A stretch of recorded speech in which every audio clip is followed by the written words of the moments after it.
नाशिक लोकसभा मतदारसंघातून महंत सिद्धेश्वरानंद सरस्वती कॉम्प्युटर ही निशाणी घेऊन उमेदवारी करत आहे। भगूर येथील रेणुकादेवी मातेचे दर्शन घेऊन स्वातंत्र्यवीर सावरकर यांना वंदन करून महंत सिद्धेश्वरानंद सरस्वती यांनी आज हजारो भक्तांच्या उपस्थितीत रॅली काढली।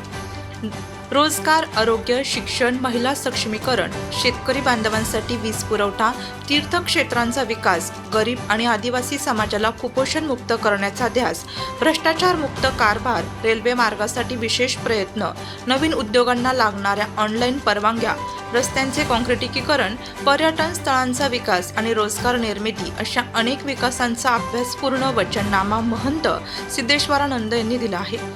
एकीकडे तरुणाई नशेच्या आहारी जात आहे, हे सर्व बंद होणे ही काळाची गरज आहे।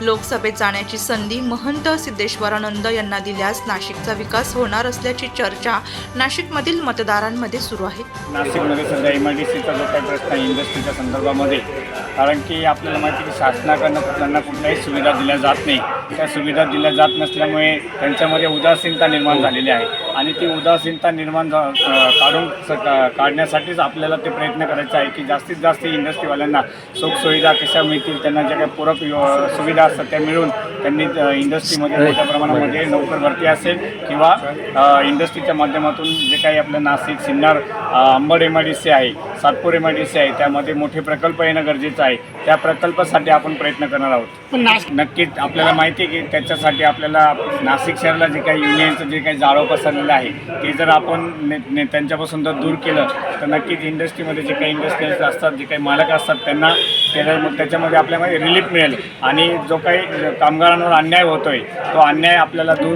करता येईल आणि त्याच्यावर ठोस उपाययोजना असं करता येईल। त्यावेळेस प्रचाराच्या निमित्ताने ज्यावेळेस आम्ही पूर्व भागात म्हणजे सातपूर वगैरे आम्ही सिन्नर वगैरे त्या भागात फिरलो तर त्या ठिकाणी नक्कीच खूप मोठ्या प्रमाणामध्ये पाण्याची टंचाई आहे। गेले 8 दिवस 15 दिवसातून एकदा तिथे पाणी येतं। आपल्याला तिथे ठोस असे निर्णय काय तर धरणाच्या माध्यमातून आपल्याला तिथं पाण्याची व्यवस्था करता येईल त्यांना। आपल्याला माहिती असेल की गेल्या कुंभामध्ये स्वामी सोमेश्वरानंद सरस्वतीजी महाराज यांच्या माध्यमातून गोदा स्वच्छता अभियानाच्या माध्यमातून भरपूर मोठ्या गोदा स्वच्छतेचं काम झालेलं आहे।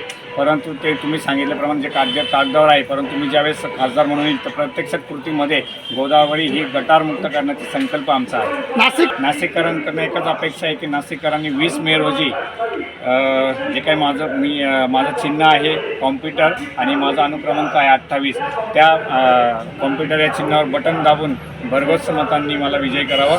मला नाशिक आमचं जे व्हिजन आहे शेतकऱ्यांसाठी स्पेशल आम्ही एक असं व्हिजन ठेवलं आहे की हमी भाव असेल किंवा निर्यात बंदी असेल।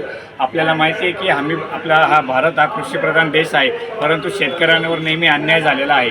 तर तो शेतकऱ्यांना अन्याय धुवून काढण्यासाठी आमच्याकडे काही पॅरलल अशा योजना आहे की ज्या हमी भावापर्यंत नक्की शेतकऱ्याला हमी भाव मिळू शकतोय।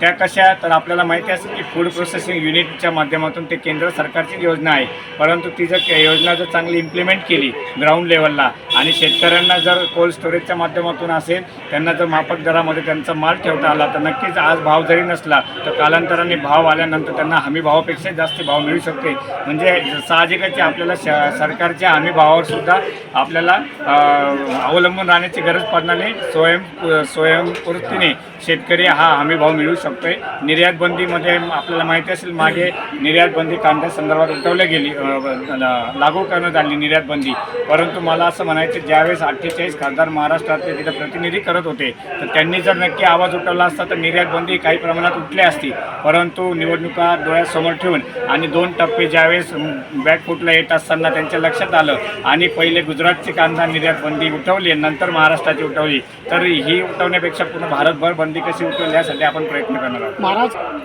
त्यांचा पक्ष आहे, त्यांच्या पक्षाचा उमेदवार आहे तर नक्कीच ते प्रयत्न करणार आहेत। आपण आपलं जे काही व्हिजन आहे ते व्हिजन आपण पूर्ण नाशिककरांना आपण सांगत आहोत आणि त्या व्हिजनच्या माध्यमातून आपण आपला प्रचार प्रसार करतो।